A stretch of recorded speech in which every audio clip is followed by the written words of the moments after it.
All right, everybody. Cinephile Mike is here, and it is episode 13, lucky number 13, of Oscar Rewind Season 2, my bi weekly series of videos dropping every Tuesday and Friday, where I revisit the films that reflect the work of this past year's Oscar nominees and winners.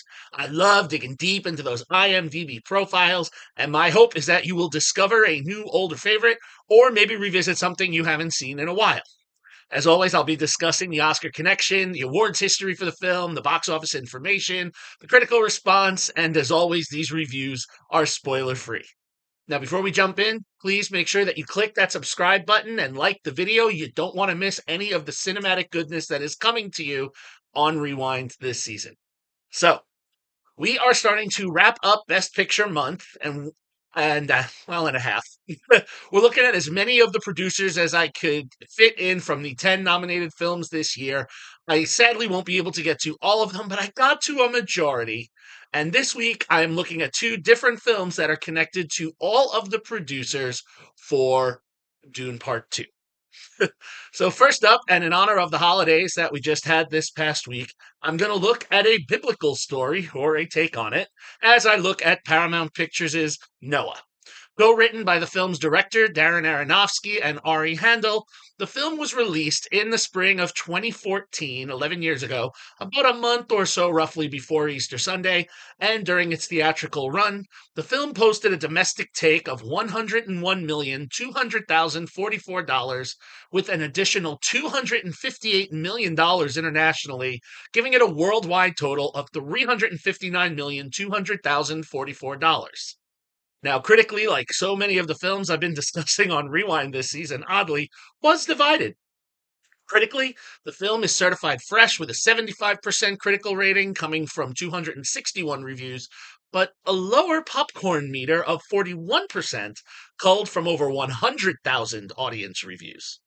Now, despite the power behind this film, it had a small award season journey with some of the highlights being its nominations for Favorite Dramatic Movie at the People's Choice Awards, Best Action or Adventure Film at the Academy of Science Fiction, Fantasy, and Horror Film Awards, two Teen Choice Award nods for Russell Crowe for Choice Movie Actor in a Drama and Emma Watson for Choice Movie Actress in a Drama, an Annie nomination for Outstanding Achievement in Animated Effects in a Live Action Production, and there was one Golden Globe nomination for Best Original Song in a Motion Picture for Lenny Kaye and Patti Smith for their track Mercy Is.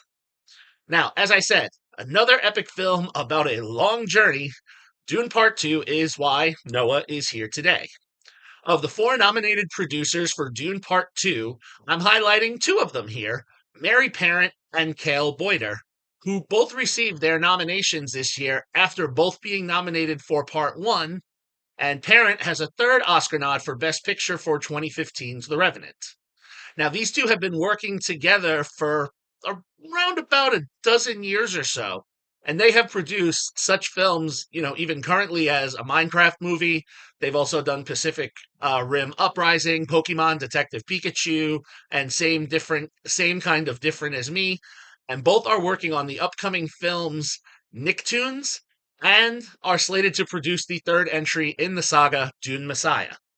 In total, including these two upcoming, they share 10 film credits together with varied levels of success at the box office. Noah, however, marked their first shared credit. So, what is this one about? Well, we take the classical biblical story and turn it into a more action-based flick. Now, we learn in a brief prologue about the three children of Adam and Eve, Cain, Abel, and Seth.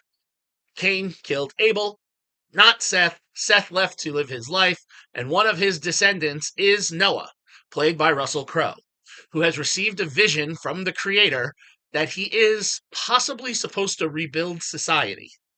Now, we know this basic part of the story. Noah goes, builds the ark, takes pairs of animals, and supports the new creation after a massive world-altering flood.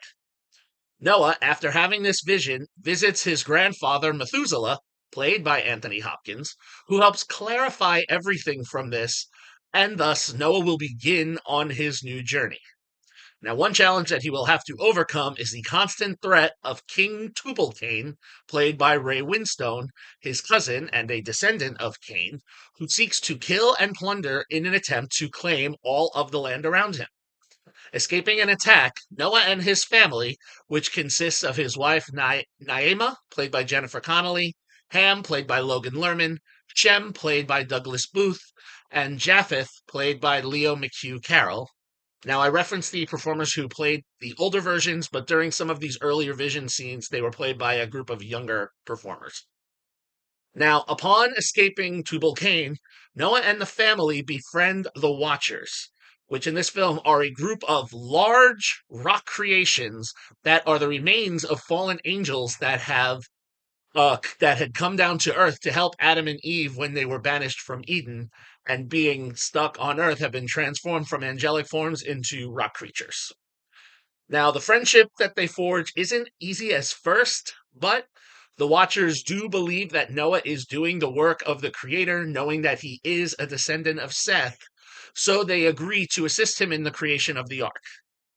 Meanwhile, their family grows a bit and includes Ela, played by Emma Watson, a survivor of a Tubal-Cain attack who was saved as a child, and in the intervening years, staying with Noah and family, has become Shem's wife. Now, as they prepare for the flood, which they're not sure of what's coming, they are left to deal with Tubal-Cain's armies, and he has decided he will use his forces to take the ark. Now, once the flood comes, and we know it's coming, so that's not really a spoiler, there will be no survivors left on land, just those on the ark.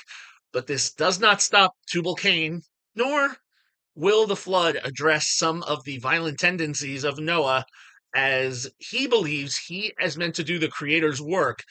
And in this, he believes he has to do certain things that lead to some tough choices for him to make as the patriarch of this family. And there will be some potential deadly consequences for everyone involved, not just having to fight the descendants of Cain, but also having to, be at odds with his wife and his children. But he's doing all of this, he believes in the good. Here's the thing about this film, I have to say, Aronofsky has really created a unique take on this biblical tale. It really takes some of the information from the Bible and makes it a little more accessible to a current generation through the action and the creation of certain characters.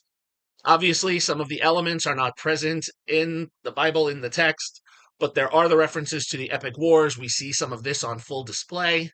This is a sweeping tale that covers a great, vast landscape. Nothing new to Dune's director, Denis Villeneuve, who had nothing to do with Noah, but when Darren and Boyder signed on to Dune, they probably said, well, vast land epic, we've done that before. Visually, the film is stunning. The animated sequences involving the Watchers and the animals are so well done. It actually makes me sorry that I didn't see this in theaters when it was first released. I watched it for the first time for this, but, it is what it is. I'm glad I watched it now. Why didn't I go see it in theaters? This is an action film up my alley. Without throwing too much venom, I'm not fans of some of the people that were in this film traditionally. So that could have been my impetus to kind of be like, I'll skip this one. But that's why I love Rewind. The cast here does fairly decent jobs. Crowe and Connolly are engaging enough as Noah and Naima. But I have to say that the characters that really kind of locked me in with the performances and the plot points is the relationship between Shem and Ela. This was really the more engaging subplot for me. Douglas Booth, Emma Watson had incredible chemistry, gave very impressive performances. I didn't flesh out their plot in my plot synopsis, but it is significant to the latter part of the film and what causes them to have to go at odds with Crowe's Noah. And some of the more powerful moments in the film are in this relationship. My problems with the film, it stretches a little long. I thought there could have been some more editing that was needed in the script, would have been helpful. Certain moments were a bit dragged and repetitive. And then, as a result, and this happens sometimes, we get to some of the climactic moments that we're really, really invested in, and we don't really get to see as much of them because, they were like, "Oh, we got to wrap this film up." That said, it is a watchable film, decent performances, gorgeous animation. Parent and Boyder, they had a good film and they have continued to be a good team. Not that I'm saying every film since Noah has been stellar and successful. I have seen some, I have not seen all. I mean, I'm not a fan of the current Minecraft film, despite what some of my friends believe it. But look, they have the staying power, and I'm sure we are going to see them part of many more films in the future, possibly another epic Oscar nominated film, maybe Dune Messiah. Dune seems to have the love of the Academy, so when we get the third one, we may be seeing them pop up again. For me, for a rating, Noah is a basic, good 3-star film. I'm glad I have finally seen it. Don't know if I will necessarily go back and watch it again, but there it is. Now, if you would like to rewatch it because you haven't seen it in a while, or maybe you're thinking, oh, you know what? Maybe I will go watch this now. Because as an Aronofsky fan, I was happy to go back and see it. There's other films of his I prefer more over this, but this was an interesting action epic for him.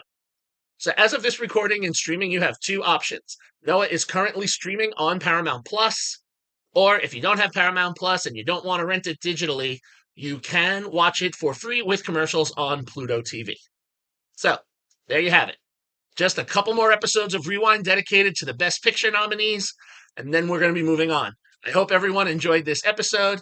Again, if you did, please subscribe to the channel, like and share the video, get more people into the conversation. You can follow me, Cinephile Mike, on all social media platforms and on Letterboxd, and find lots of great additional content and goodness on my website, cinephilemike.com.